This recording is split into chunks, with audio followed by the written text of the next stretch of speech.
నమస్తే. Welcome to Pragati Media. నేను ఆదిత్య. మరికొద్ది గంటల్లో ఆంధ్రప్రదేశ్లో అసెంబ్లీ సమావేశాలు జరగబోతున్నాయి. మరి సమావేశాలకి వైసీపీ అధినేత పులివెందుల ఎమ్మెల్యే జగన్మోహన్ రెడ్డి గారితో పాటు మరికొంతమంది ఎమ్మెల్యేలు రాబోతున్నట్టుగా తెలుస్తుంది. మరి ఆయన రాకతో అసెంబ్లీ వాతావరణం ఏ విధంగా ఉండబోతుంది? ఇదంతా కూడా అంటే సస్పెన్షన్ వేటు పడతదనే రీజన్ తో వస్తున్నారా? లేకపోతే నిజంగా ప్రజా సమస్యల గురించి పోరాటం కోసం వస్తున్నారా? అనే అంశాల గురించి తెలుసుకునే ప్రయత్నం చేద్దాం. ప్రస్తుతానికి మనతో పాటు లైవ్ లో ఉన్నారు విశాఖ జిల్లా నుంచి వైఎస్ఆర్సీపీ అధికార ప్రతినిధి డాక్టర్ మల్లేశ్వర్ గారు. మేడంతో మాట్లాడి మరిన్ని విషయాలు తెలుసుకుందాం. మ్యామ్ నమస్తే మ్యామ్. నమస్తే అండి. మ్యామ్, వైసీపీ అధినేత జగన్మోహన్ రెడ్డి గారు అసెంబ్లీ సమావేశాలకు రాబోతున్నట్టుగా తెలుస్తుంది. ఇదంతా కూడా అంటే సస్పెన్షన్ వేటు కోసం వస్తున్నారా? లేకపోతే నిజంగా ప్రజా సమస్యల పైన పోరాటం కోసం వస్తున్నారా అనే ప్రశ్న వినిపిస్తుంది. దీనిపై మీ కామెంట్ ఏంటి అసలు? సార్, ఇవాళ రాష్ట్రంలో ప్రజల పక్షాన పోరాడుతున్నటువంటి పార్టీ ఏదన్నా ఉందంటే ఏ పార్టీ ఉంది? బీజేపీ పోరాడుతుందా, లేకపోతే టీడీపీ పోరాడుతుందా, లేకపోతే జనసేన పోరాడుతుందా? ఇది రాష్ట్రంలో ఉన్నటువంటి ప్రజలకు అర్థం అవ్వట్లేదా? కొత్తగా ఇప్పుడు అసెంబ్లీకి వెళ్తేనే పోరాడినట్టు లేకపోతే కానట్టు మాట్లాడతారేంటి? నాకు అర్థం అవ్వట్లేదు. అంటే ఇవాళ ప్రజలు నూట అరవై నాలుగు ఒక మంది నిమిషం, నూట ఒక అరవై నిమిషం నాలుగు ప్రజలు మంది అసెంబ్లీలో వాళ్ళకి ఇచ్చినప్పుడు వాళ్ళు ఏ విధంగా పనిచేస్తున్నారు అనేది రాష్ట్ర ప్రజలకు అర్థమైపోయింది కదా. కొంతమంది పడుకొని నిద్రపోతున్నారు, కొంతమంది స్కిట్లు వేసుకుంటున్నారు, కొంతమంది ఆల పార్టీ వాళ్ళే బోండా ఉమా అసలు మేము వెళ్తుంటే డిప్యూటీ సీఎం లేరు అని చెప్పేసి వాళ్ళే చెప్పుకుంటున్నటువంటి పరిస్థితులు. ఇవాళ మేము ప్రతిపక్ష హోదాకి సంబంధించినటువంటి విషయంలో మాకు ఆ టైం ఇవ్వాలని చెప్పేసి కోర్టులో కూడా ఆ సిట్టేసడం జరిగింది కదా. ఎందుకు ఇవ్వలేకపోతుంది దానికి? అసలు ఇప్పుడు వరకు వాళ్ళు సమాధానం కూడా ఇవ్వట్లేదు. సో నేను ఏమంటున్నాను అని అంటే ప్రజాక్షేత్రంలో పోరాడతాము. అసెంబ్లీ అనేది ఇప్పుడు ఒకటి సార్, ఇప్పుడు అసెంబ్లీకి వెళ్తేనే జీతాలు ఇస్తాం, వెళ్ళకపోతే సస్పెండ్ చేస్తాం అని అంటే చేసుకోండి. అలాంటి మ్యామ్, రాజ్యాంగంలో జి- అలాంటి జీవో ఏదన్నా ఉంటే చేసుకోండి. మేడం, రాజ్యాంగంలో అలాంటి చట్టం ఏదైనా ఉంటే చేసుకోండి. ఇప్పుడు మీరు అన్నట్టు ప్రతి సమస్యకు కూడా ప్రజాక్షేత్రంలోనే సమస్యకు పరిష్కారం దొరకదు కదా. ఈ రోజు ఆంధ్రప్రదేశ్ ప్రజలు ఆయా నియోజకవర్గాల ఎమ్మెల్యేలను ఎందుకు గెలిపించారు? వాళ్ళ సమస్యలను అసెంబ్లీలో వినిపిస్తారనే కదా. అసెంబ్లీలో వినిపించడానికి అక్కడ ఎవరు ఉన్నారని వినిపించాలి. ఇవాళ రాష్ట్రంలో ఏమంటారు, దండుకునే వాళ్ళంతా దండుకుంటున్నారు. విపరీతంగా ఎవరు ఇష్టం వచ్చినట్టు వాళ్ళు అడ్డగోలుగా రాజకీయం చేసుకుంటూ వెళ్ళిపోతున్నారు. ఇంకా ప్రజల పక్షాన అక్కడ కూర్చున్న 164 మంది ఉన్నారా? ప్రజల పక్షాన ఉన్నారా వాళ్ళు? అసలు ఈ రాష్ట్రంలో ఏం జరుగుతుందని వాళ్ళు ఉన్నారని చెప్పుకోవాలి? మీరు చెప్పండి. అసెంబ్లీలో ఉన్నటువంటి గెలిపించినా గెలిపించకపోయినా ఇవాళ అసెంబ్లీని అలాగా అంటగట్టుకొని ఉన్నటువంటి ఇన్ఛార్జీలు ఇవాళ ఫైట్ చేస్తున్నారు. ఓడిపోయినా ఫైట్ చేస్తున్నారు. ఎవరు ఫైట్ చేస్తున్నారంటే ఇంక ఉన్నటువంటి ఓన్లీ మేము 11 మందేనా? 175 నియోజకవర్గంలోని ఎమ్మెల్యేలు పనిచేయబట్టే కదా మొన్న కోటి సంతకాల ఉద్యమాన్ని ముందుకు తీసుకెళ్లాము. లేకపోతే జరుగుతున్నటువంటి ప్రతి ఒక్క సంఘటనల మీద కూడా, ఇన్సిడెంట్స్ మీద కూడా, అన్యాయాలు జరిగిన, అగత్యాలు జరిగిన ఎవరు ఫైట్ చేస్తున్నారు సార్? అంటే మీరు మీ సాంబార్ మీదే పిస్తా బహార్ అనుకొని మీరు 164 మంది మీరే నవ్వుకొని మీరే జోకులు వేసుకుంటే మీకు ప్రతిపక్షం అనేది ఉంటేనే కదా మీ దానికైనా ఒక విలువ ఉంటది. ఇవ్వడానికి ఎందుకు భయపడుతున్నారు? జగన్మోహన్ రెడ్డి గారు అసెంబ్లీలో కూర్చొని ఆయనకి ఇవ్వాల్సిన టైం ఇస్తే మీకు భయం వేస్తుందా? అడిగిన ఇప్పుడు టైమే కదా ఇస్తే ఏమి? ఎందుకంత మొండితనం? సరే, ఇప్పుడు మీరు అన్నట్టు ఎందుకు ఒకవేళ సార్ టైం అంత మొండితనం? టైం కేటాయిస్తే ఇప్పుడు జగన్మోహన్ రెడ్డి గారు ప్రధానంగా ఏ అంశాలపైన డిస్కస్ చేసే అవకాశం ఉంది? అంటే ఒకవైపు ఇప్పుడు ఆంధ్రప్రదేశ్ రాజకీయాల్లో మనం చూసుకుంటే తిరుమల లడ్డూకి సంబంధించినటువంటి ఇష్యూ మనకి కనిపిస్తూనే ఉంది. మరోవైపు అంబటి రాంబాబు విషయం కానీ లేకపోతే జోగి రమేష్ గారికి సంబంధించినటువంటి ఇష్యూ కూడా కనిపిస్తూనే ఉంది. మరి ఈ సమస్యల గురించి ఏమైనా డిస్కస్ చేసే అవకాశం ఉందా అక్కడ? సార్, ఇవాళ లడ్డు విషయం చూసుకుంటే మీ హయాంలోనే లడ్డు కల్తీ జరిగింది. సిట్ ఇచ్చినటువంటి రిపోర్ట్ల ప్రకారం చెక్ చేస్తే కూడా 25/7/2024లో అక్కడ ఇచ్చినటువంటి 4 ట్యాంకర్లు వెనక్కి రిజెక్ట్ చేయబడ్డాయి. అది 62వ పేజీలో ఉంది. ఏది సిట్ ఇచ్చినటువంటి రిపోర్ట్లలో 66వ పేజీలో ఏం జరిగిందంటే అది వెనక్కి పంపించినటువంటి ఏవైతే ట్యాంకర్స్ ఉన్నాయో ఆ ట్యాంకర్ శ్రీకాళహస్తిలో సంబంధించినటువంటి రాఘవేంద్ర క్రషర్ దగ్గర ఆగాయి. ఇది నేను చెప్పినటువంటి విషయం కాదు. సరే, రిజెక్ట్ చేయబడినటువంటి 4 ట్యాంకర్లని మళ్ళీ 4 ఆగస్టున మళ్ళీ ఇన్ చేశారు. అప్పుడు ఎవరిది సార్ ప్రభుత్వం ఉంది? ఎవరిదండి? ఎప్పుడు వచ్చారండి ఈ కూటమి ప్రభుత్వం? సో జంతువుల కొవ్వు, పంది కొవ్వు, ఆ కొవ్వు అని అడ్డగోలుగా ఒక పవిత్రమైనటువంటి లడ్డు విషయంలో మీరు చేస్తున్నటువంటి అపచారాలు దేవుడు కూడా క్షమించాడు. ఇప్పుడు ఏంటిది? పంది కొవ్వు, బీఫ్ కొవ్వు దాంట్లో లేదని సిట్ రిపోర్ట్ లోకి వచ్చిన తర్వాత ఇప్పుడు ఏం మాట్లాడుతున్నారు? టాయిలెట్లు కడిగేటువంటి కెమికల్స్, అసలు ఎంత దౌర్భాగ్య స్థితిలో ఉన్నామంటే, ఎంత మన మనోభావాలను దెబ్బతీస్తున్నారంటే, ఒకటి కాకపోతే ఒకటి, ఒకటి కాకపోతే ఒకటి. ఇప్పుడంట అటు తిప్పి ఇటు తిప్పి మళ్ళీ సిట్టేసుకుంటారంట. ఎన్నిసార్లు వేస్తారు? ఎన్నిసార్లు వేస్తారండి? ఇంకేం పని పాట లేదా? ఈ రాష్ట్రంలో వచ్చి రాగానే ఒక చిన్న ఎంక్వైరీ లేకుండా, ఒక చిన్న ఇన్వెస్టిగేషన్ లేకుండా, సెకండ్ ఒపీనియన్ లేకుండా ఎవరు మనోభావాలను దెబ్బతీసింది? ఇది ఇవాళ అందరికీ అర్థమైపోయింది. సిట్టు రిపోర్టు, సిబిఐ ఇచ్చినటువంటి రిపోర్టు ప్రకారమే ఇవాళ రాష్ట్రంలో అందరికీ అర్థమైనటువంటి పరిస్థితులు. అమ్మటి రాంబాబు గారు ఒక ఎక్స్ మంత్రి, ఒక కాపు సామాజిక వర్గానికి సంబంధించినటువంటి ఒక నాయకుడు. ఆయన అడ్డగోలుగా ముందుగా స్కెచ్ చేసి ఆయన గుడికి వెళ్తుంటే కర్రలతోని రాడ్లతోని ఎవరండి రెచ్చగొట్టింది? ఎవరు ఆయన కారుకు అడ్డుపడి ఆయన ఇబ్బంది పెట్టింది ఎవరు? ఈ వీడియోలన్నీ ఎవరు చూడలేదా? సరే, ఒకవేళ ఆయన తిట్టారు అని అనుకోండి, ఆయన మళ్ళీ ప్రెస్ మీట్ పెట్టి సారీ చెప్పించాడు కదా, సారీ చెప్పాడు కదా. ఒక ఇంటి మీదకి వెళ్ళిపోయి 2000 మందిని పట్టుకొని వెళ్ళి వాళ్ళ ఇంట్లో నిప్పేయించడం అనే సాంప్రదాయం కొత్తగా కనిపెట్టారు మరి ఈ కూటమి ప్రభుత్వం. అది ఎంతవరకు కరెక్ట్ అండి? ఎంతవరకు కరెక్ట్ చెప్పండి. ఇప్పుడు గతంలో ఎన్ని పచ్చిబూతులు మాట్లాడారు చంద్రబాబు నాయుడు గారు కానీ, లోకేష్ బాబు గారు కానీ, పవన్ కళ్యాణ్ కానీ, వీళ్ళందరూ ఇళ్ల మీదకి వెళ్ళి అలాగే నిప్పంటించమనా? రాజ్యాంగాన్ని మీ చేతిలోకి తీసుకెళ్లిపోయి మేము రెడ్ బుక్ రాజ్యాంగం రాసుకున్నాం కదా అని చెప్పేసి మీ ఇష్టం వచ్చినట్టు చేస్తుంటే ఏం రాష్ట్ర ప్రజలు ఊరుకుంటారా? అంటే ఇప్పుడు మీకు లోకేష్ భయం గారు ఉండాలి. ఇవాళ అసెంబ్లీకి వస్తే అడిగి కడుగుతారన్న భయం మీకుండాలి. లేదంటే ప్రజల దగ్గరికి వెళ్ళమనండి, తెలుస్తుంది ఒకసారి. లోకేష్ గారు రెడ్ బుక్ రాజ్యాంగం రాయటానికి నాంది పలికిందే వైఎస్ఆర్సీపీ వాళ్ళు అనే మాట టీడీపీ నుంచి వస్తూనే ఉంది 1-2 సార్లు. అవును, మరి శుద్ధ పూసలు మరి కూటమి ప్రభుత్వంలో ఉన్న వాళ్ళంతా మరి ఇప్పటికి 15 సంవత్సరాలు ఈయన రాజకీయం చేస్తుంటే ఏమి చేయకుండా నిర్దాక్షానంగా ఎందుకు మరి ఒక యంగ్ ఏజ్ లో ఉన్నటువంటి ఒక సీఎం ని జగన్మోహన్ రెడ్డి గారిని ఎందుకు 16 నెలలు జైల్లో పెట్టారు? మరి వారి నిర్దాక్షిణంగా తండ్రి చచ్చిపోయినటువంటి ఒక వ్యక్తిని బయట ఎందుకు కూర్చోబెట్టారు? దాని వెనకతలు ఎవరెవరు చేతులు ఉన్నాయి, ఎంతవరకు చేశారన్న విషయం ఎవరికి అర్థమవుతుంది అనుకుంటారండి? అదంతా కూడా ఆ నాంది లాభకారణం పెట్టింది, ఆ నాందులు పెట్టింది, అరెస్ట్ పరంపరలు స్టార్ట్ చేసింది, ఆ శునగానందం పొందింది ఫస్ట్ ఆఫ్ ఆల్ ఇక్కడ నుంచే స్టార్ట్ అయ్యాయి. ఈ బూతుల పంచాంగం కూడా వీళ్ళ దగ్గర నుంచే స్టార్ట్. వీళ్ళ ఫేక్ ఐటీడీపీ నుంచి ఎంతమంది ఆడబిడ్డలు బలైపోయారో, ఎంతమంది అవమానాలు పడ్డారో, ఎంతమంది ఏమంటే మట్టుమాయం అయిపోయారో అనేది వీళ్ళకి తెలీదా? వీళ్ళేం ప్రవచనాలు మాట్లాడుతున్నారా? కాదు కదా. చట్టం అనేది అందరికి ఒక ఈక్వల్ గా ఉండాలి కదా. చంద్రబాబు నాయుడు గారు బూతులు మాట్లాడలేదా? లోకేష్ బాబు గారు బూతులు మాట్లాడలేదా? ఆ పార్టీలో ఉన్న వాళ్ళందరూ ఏమేం బూతులు హోంమంత్రి ఎన్నితో బూతులు మాట్లాడలేదా? మీ అమ్మ భారతమ్మ అంటారు, విజయమ్మ అంటారు, అమ్మ అంటున్నారంటే వాళ్ళ అమ్మ మీ నాన్నకి ఏమవుతుందని అడిగింది ఆవిడ. ఇది బూతు కాదా? ఇట్లాంటి 100 రుజువులు చూపిస్తానండి నేను. ఏది ఏమైనా కూడా ఇళ్ల మీద దాడి చేసి పెట్రోల్ బాంబులు వేయడం ఏంటి? ఏం కల్చర్ ఇది? ఏం నేర్పించాలనుకుంటున్నారు రాష్ట్రంలో ఉన్నటువంటి ప్రజలకి? ఏది విత్తితే అదే డబల్ కూడా పొందుతాం కదా మనం కూడా.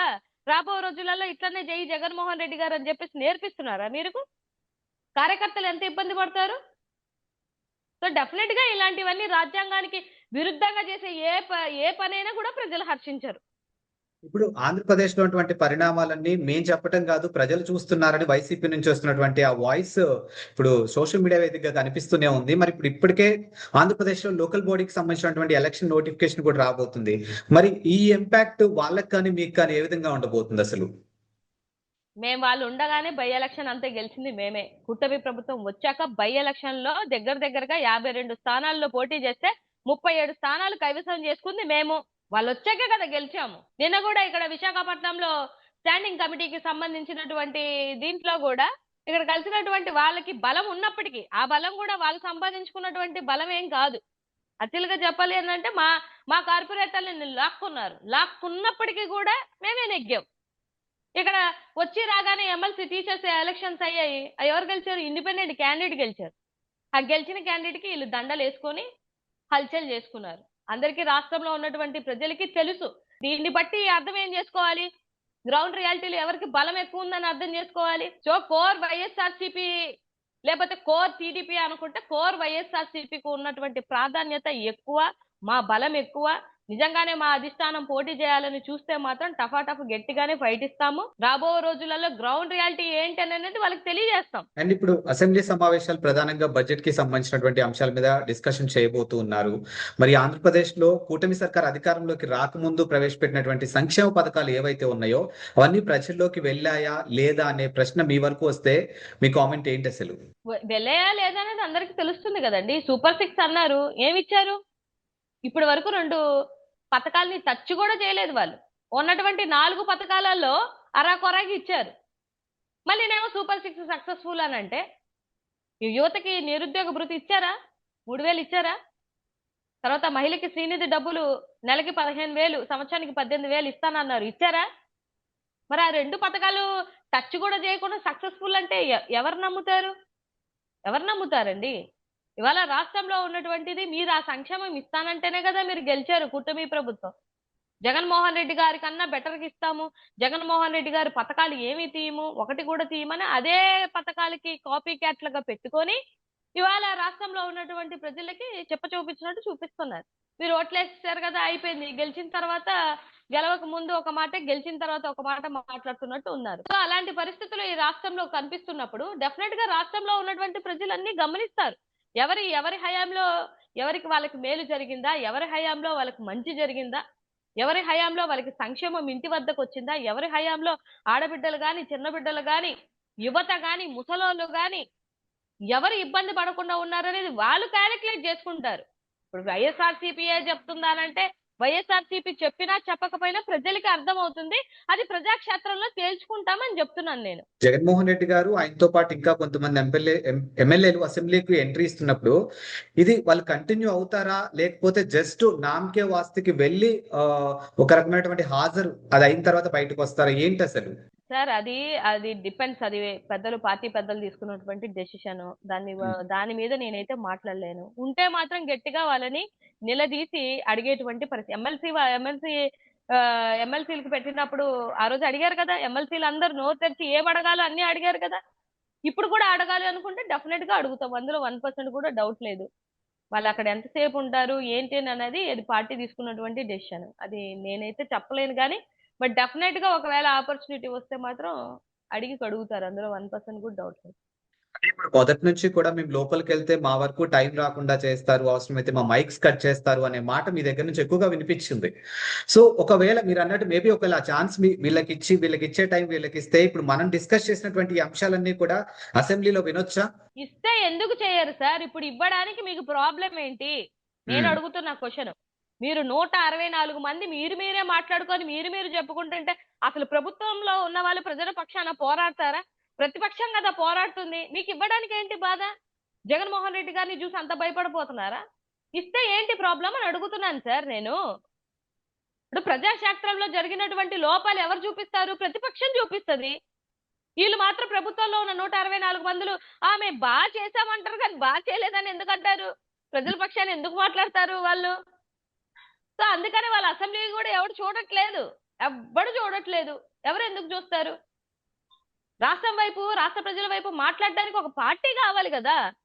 సరే మాకు ఇవ్వలేదని అంటున్నారు, ఇస్తే ఏంటి ప్రాబ్లం అంటున్నాను. ఇప్పుడు అక్కడ ఉన్నటువంటి స్పీకర్స్ ఉన్నారండి. ఎవరు ఆ స్పీకర్స్?